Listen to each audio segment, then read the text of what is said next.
아멘. 자, 주님의 은혜가 예배하는 여러분들에게 크게 있기를 진심으로 축원합니다. 자, 오늘 사도행전 이 4장은 초대교회가 막 시작할 때 이야기입니다.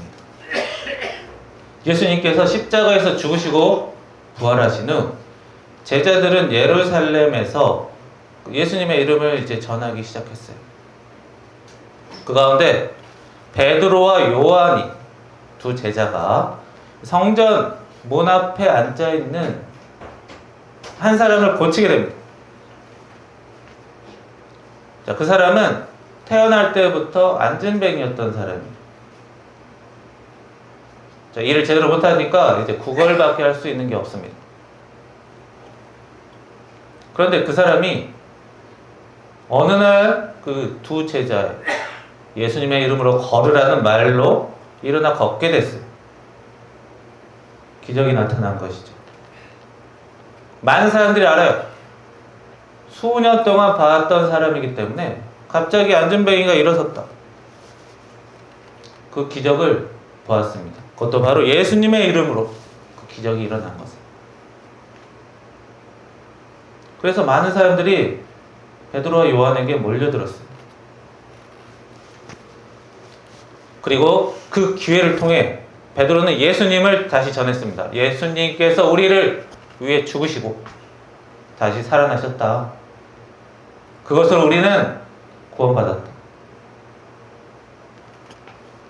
자, 이런 복음이 전파됐습니다. 그런데 이런 복음이 전파되는 것을 그 당시 종교 지도자들은 원하지 않았어요. 오히려 예수님의 제자들이 그러한 사실을 전하는 것을 불편하게 여겼죠. 결국 베드로와 요한은 붙잡힙니다. 그런데 딱히 오래 붙잡을 만한 이유가 없어요. 게다가 많은 사람들이 예수님의 이름으로 일어났던 안진뱅이를 보고 하나님을 찬양해요. 더더욱 그 제자들을 가둬놓을 필요가 없는 거예요. 우리는 사도행전 오늘 말씀 볼 때 예수님의 제자인 베드로와 요한 담대하게 예수님을 전하는구나 볼 수 있지만 사실 그들은 그렇게까지 담대한 사람들은 아니었어요. 자신들이 섬겼던 예수님이 어이없게 억울하게 돌아가시는 것을 봤기 때문이죠. 그것이 물론 예수님의 예정이셨지만 우리 사람의 눈으로 보기에는 너무 어려워 보였기 때문입니다. 이 베드로라는 사람, 특히 예수님이 옆에 있을 때는 예수님은 단순한 선지자가 아닙니다. 하나님의 아들입니다. 라고 얘기했던 그 베드로. 예수님이 바로 옆에 있을 때는 굉장히 담대해요. 근데 예수님이 옆에 없으면 갑자기 쪼그라들어요. 예수님이 잡히니까 나는 예수를 모른다. 나와 상관없는 사람이다. 그리고 예수님이 돌아가신 이후로 고향에 내려갑니다. 그리고 예수님이 그 베드로를 찾아가죠. 그랬더니 또 좋다고 예수님 옆에 붙어요. 그런데 다시 또 예루살렘으로 돌아가 보니 또 겁이 납니다. 그 와중에 성령의 은사, 성령의 불을 받고 이제 담대해지기 시작한 것이죠. 그 이후에 오늘 이런 일들이 있었던 거예요. 그 사람들이 처음부터 담대하고 자신 있게 복음을 전한 게 아니었습니다. 여전히 위협은 항상 있었어요. 언제 그들이 자신을 억울한 일로 몰아서 해치지 않을까 걱정됐겠죠. 내가 자신이 있다고 해서 문제가 막 해결되고 그런 건 아니에요.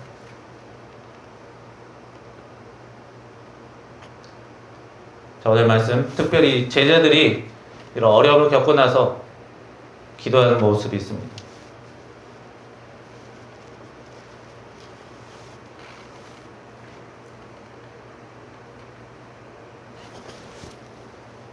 주여 이제도 그들의 위험함을 굽어 보시옵고 종들로 하여금 담대히 하나님의 말씀을 전하게 하여 주세요. 자, 그들이 여전히 위협이 도사리고 있으니까 위협을 없애주세요. 그 사람들 혼내주세요. 내가 앞으로 전도할 때 좋은 결과 이루게 해주세요. 이런 기도를 하기보다는 어떤 기도? 문제를 해결해달라는 기도가 아니라 어떤 기도? 고난이 사라지게 해달라는 기도가 아닌 우리가 담대하게 하나님의 말씀을 전하게 해주십시오 라는 기도를 드렸습니다. 상황을 바꿔달라는 기도가 아니라 그 상황 속에서 자신들의 마음과 삶을 붙들어 달라는 것. 이 문제 앞에서 내 마음을 붙들어 주시옵소서. 두려움 때문에 무너지지 않게, 피하지 않게, 올바른 길로 갈 수 있게. 그렇게 빌기를 다음에 어떤 일이 일어났습니까? 오늘 말씀 31절에 보면 빌기를 다음에 성령이 충만하여 담대히 하나님의 말씀을 전하니라. 주님의 은혜가, 능력이 나타난 것입니다. 성령 충만, 이거는 그냥 단순히 기분이 뜨거워지는 게 아닙니다. 겁을 잃어버리는 것도 아니고 모든 문제가 쉬워지는 것처럼 느껴지는 것도 아니고 위험은 여전히 있었고 어려움들은 여전히 있었어요. 감정이 사라지고 그냥 용기만 생기는 게 성령 충만이 아닙니다.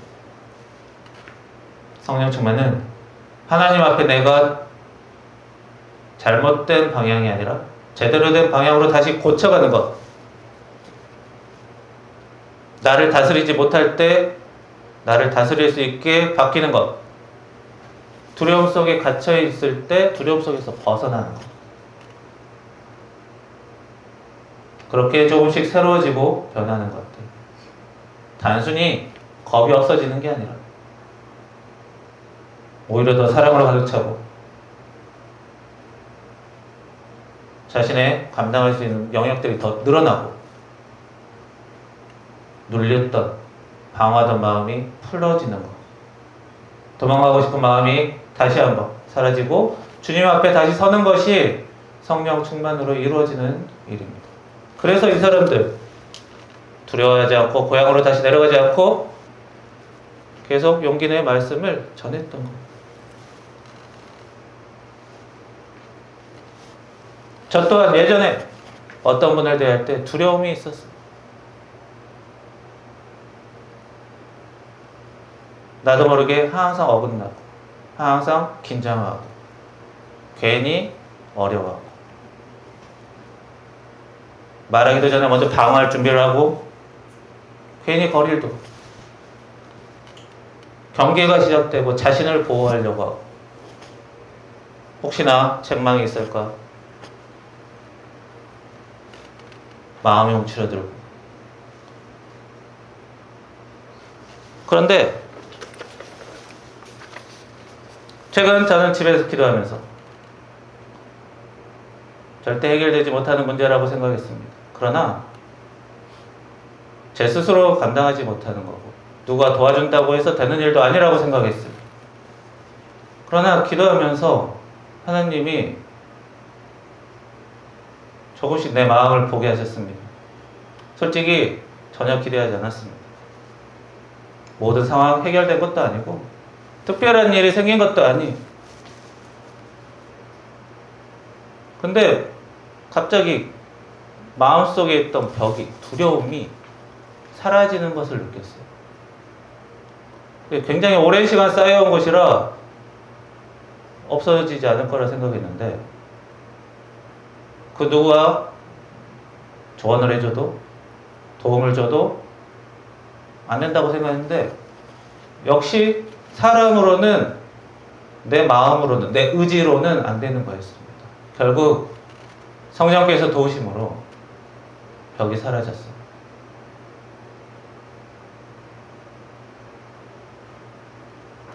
단순한 불편함이 아니라 오랜 시간 쌓여왔던 두려움, 저는 그 시간이 한때는 사단의 시험이라고도 생각했습니다. 사단의 책임으로 저의 책임을 돌리고 싶은 건 아닙니다. 나의 잘못, 나의 과거, 실수, 사단 때문이다? 아니. 오히려 기도하면서 견디지 못하는 제 마음도 보았습니다. 자꾸 방어하려고 하고 뭔가 더 좋은 결과를 내놓고 싶은 마음, 잘해보려고 하는 마음. 그런데 이 사단이 자꾸 내 마음을 불안하게 하고 초조하게 하고 이런 것들이 아주 조금씩 보였어요. 사단은 사람을 실제보다 더 무섭게 만듭니다. 작은 일도 두렵게 만들고 겁먹게 만들고 불가능한 문제로 생각하게 만들어요.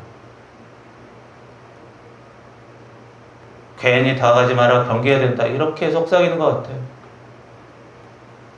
두려움은 우리를 지켜주는 것처럼 보이지만 사실 우리를 가두기도 합니다. 군인들이 보면 경계라는 걸 씁니다. 위험한 사람 오나 안 오나 이렇게 살피는 거예요. 근데 이렇게 경계를 하면서 앞으로 진행을 해야 되는데 너무 경계를 많이 하면 어떻게 될까요? 앞으로 나가질 못해요. 너무 살피기만 하더라. 경계를 너무 지나치게 하면 나가질 못합니다. 스스로 갇히게 돼요. 사랑하지 못하게 돼요. 은혜를 보지 못하게 만듭니다. 그래서 이 두려움은 단순히 무섭다, 감정의 문제가 아니라 신앙의 문제, 영적인 싸움이기도 합니다. 이런 마음은 우리 모두에게 다 있어요.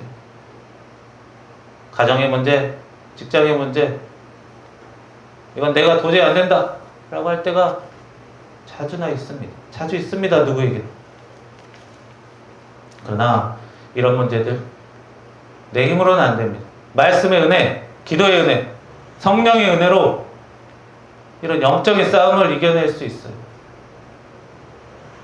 내가 노력한다고 상대가 도와준다고 되는 게 아닙니다. 방업타던 마음이 성령께서 도우실 때 풀렸어요. 왜 그렇게 두려워하고 있었나? 방어만 하고 있었나? 도망만 가려고 그랬나? 하나님이 주신 은혜는 내가 원하는 방식이 아닐 때가 많습니다. 내가 바라는 것, 상황이 바뀌는 것, 상대가 바뀌는 것, 그런 게 아닙니다. 내 안에 두려움이 깨지는 게 문제. 내 안에 경계심이 풀리고 기도하면서 성령의 은혜로 내 자신의 껍질이 벗겨질 때 내가 더 커질 수 있는 거예요. 그 일을 더 감당할 수 있게 되는 거.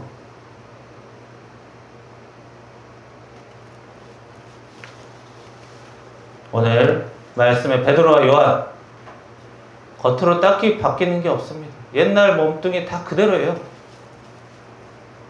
성령의 은혜로 오순절 성령 사건과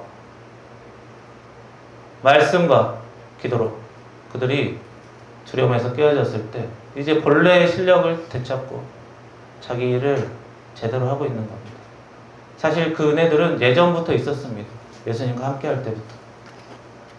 내가 못 받고 내가 알지 못했고 내가 제대로 쓰지 못한 것뿐이에요.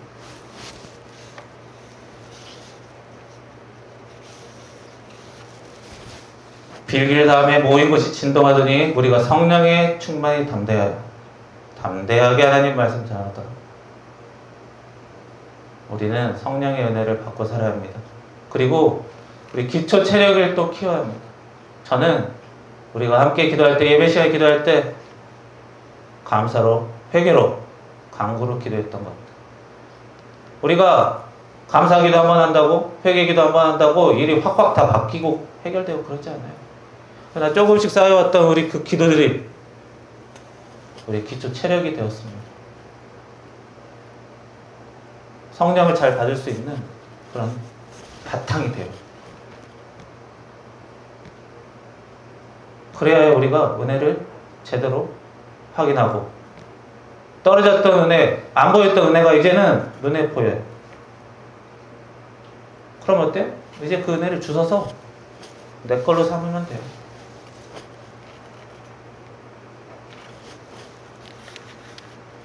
성령께서 함께 하시면, 말씀이 함께 하시면, 우리가 기도와 함께 할 때 주님의 은혜가 있습니다.